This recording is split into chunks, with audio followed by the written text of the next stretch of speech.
Mungkin banyak dari kita yang mengetahui bahwa Maverick Vinales itu pergi dari Yamaha ataupun dipecat dari Yamaha karena masalah dari waktu Vinales itu ngegeber-geber motor ya. Ini di seri Austrian GP ya, bisa kita bilang seperti itu ataupun Styrian GP ya, karena memang Austria itu ada 2 race ya di saat kemarin itu. Jadi banyak yang berpikiran karena Maverick Vinales melakukan hal seperti ini ataupun ngeblayer-blayer motor, terus ada juga yang beberapa blog ataupun berita yang memberitakan karena Yamaha melihat data telemetri Vinales yang tidak wajar. Jadi saat, gigi berapa digeber yang harusnya udah pindah gigi, naik gigi ya, tapi masih digeber gitu, dibikin ngeden lah istilahnya gitu di saat di-stride. Dan itu yang beresiko menghancurkan mesin nih, karena kita tahu motor MotoGP itu kan mesinnya mahal. Namun, saya nggak pernah bikin konten tentang Vinales dan juga nggak mau bahas juga. Kenapa? Karena saya merasa di MotoGP itu masih bisa terus berubah beritanya. Jadi kita nggak bisa kayak cuma sekedar untuk mencari viewers dan juga apa, yang anget-anget gitu dengan data yang berdasarkan asumsi-asumsi ataupun apa yang akhirnya bikin sebenarnya, prematur banget beritanya. Nah, saya mau bikin berita ini karena saya merasa ini berita udah cukup lama dan ini sudah menjadi ada beberapa informasi yang bisa saya pegang dan juga bisa kita pegang kesohihannya atau, apa ya, kebenarannya lah ya, seperti itu. Jadi ada berita dari Speedweek yaitu dari jurnalis Günther Wischinger, itu dia berhasil mewawancari managing director Yamaha Motor Racing yaitu Lin Jarvis dan dia menggali lebih dalam dengan pertanyaan-pertanyaan yang lebih spesifik, ngomongnya susah ya. Jadi pertanyaan-pertanyaan yang lebih lebih spesifik banget deh kepada Lin Jarvis yang seorang managing director Yamaha Motor Racing.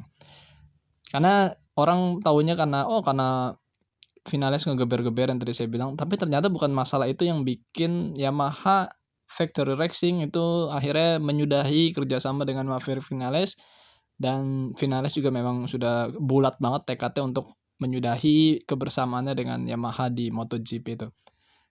Ya memang kita tahu Vinales itu hampir 4,5 tahun atau hampir 5 tahun dia bersama dengan Yamaha, sebelumnya di Suzuki, dan dia merasa dirinya tuh Vinales ya, sebelumnya itu sebelum dia keluar ya, dan kasus di Styrian GP itu, dia merasa dia nggak menemukan solusi dari masalah yang mendera dirinya di Yamaha M1 itu.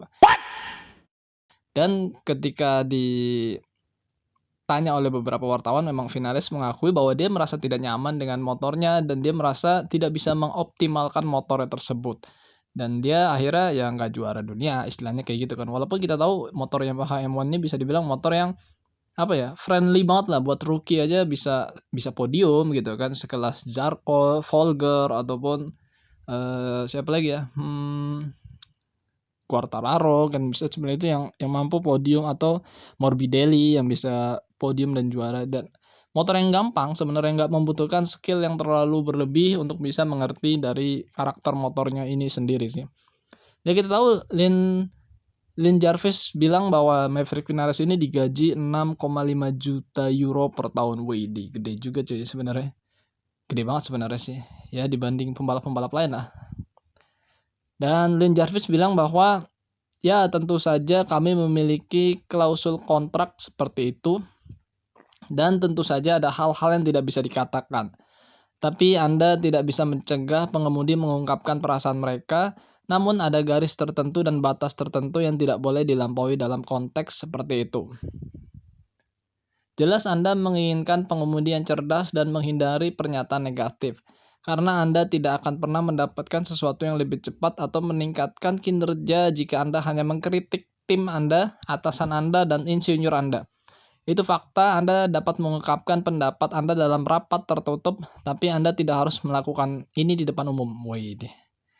Jadi sepertinya Lin Jarvis agak sedikit kesal dengan pernyataan Vinales yang merasa motornya itu nggak bisa dimaksimalkan oleh dirinya ataupun permintaan-permintaan dari Maverick Vinales sendiri yang sepertinya Yamaha tutup kuping terhadap permintaan-permintaan Vinales agar dia bisa lebih cepat lagi dan juga bisa mengendarai motor lebih kencang lagi dengan permintaan-permintaan dia.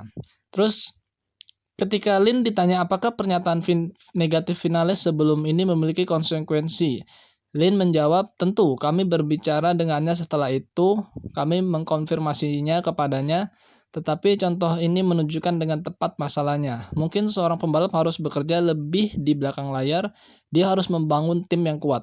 Semua pembalap harus khawatir tentang kesalahan mereka sendiri. Pabrikan dan tim Yamaha benar-benar bertekad untuk sukses bersama Maverick. Kami bersama selama 5 tahun itu adalah investasi besar bagi kami. Kami memiliki keinginan besar untuk mencapai hasil yang diinginkan bersama. Apakah kami membuat kesalahan? Tentu kami melakukan beberapa kesalahan. Apakah kami selalu berhasil mendapatkan sepeda terbaik atau motor terbaik di trek? Mungkin tidak, tapi itulah hidup. 6 pabrikan ambil bagian, hanya satu yang bisa menang atau juara dunia."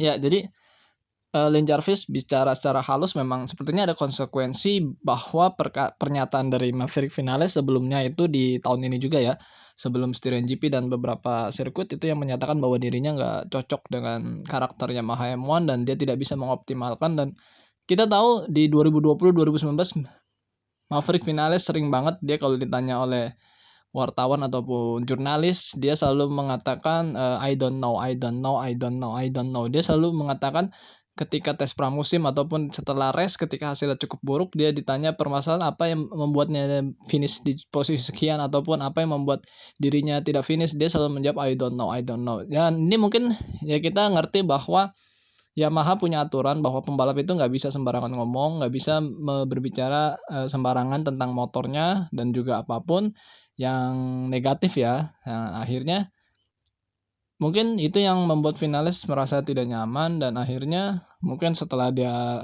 sudah menandatangani kontrak dengan Aprilia dan dia sudah fix untuk nggak memperpanjang kontrak ataupun nggak menyelesaikan kontraknya sampai 2022, akhirnya dia berani bicara itu di sebelum Styrian GP itu dan akhirnya Yamaha kesal juga kali ya, apalagi ditambah rentetan kelakuan Vinales.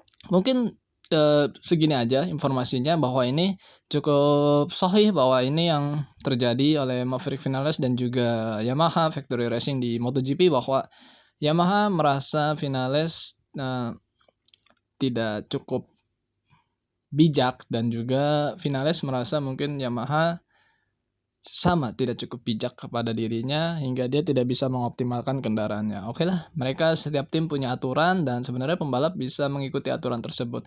Jadi sebenarnya saat Vinales waktu 4,5 tahun sebelumnya dia berkata I don't know, saya rasa Vinales sudah mengikuti aturan Yamaha bahwa tidak boleh berbicara sembarangan kepada media ataupun jurnalis tentang motor, tentang kejelekannya, tentang kekurangannya. Jadi dia selalu jawab I don't know. Walaupun kita tahu Valentino Rossi ataupun Jorge Lorenzo ataupun Quartararo bisa berkata lain. Mungkin yang bisa dibicarakan secara halus gitu kan, dijawab secara halus tanpa terlalu vulgar atau menjelek-jelekin insinyur dan juga engineer-nya. Terima kasih buat kalian semua telah menyimak video kali ini. Mungkin cukup singkat aja. Sehat-sehat buat kalian semua dan akhir kata wassalamualaikum warahmatullahi wabarakatuh. Bye bye.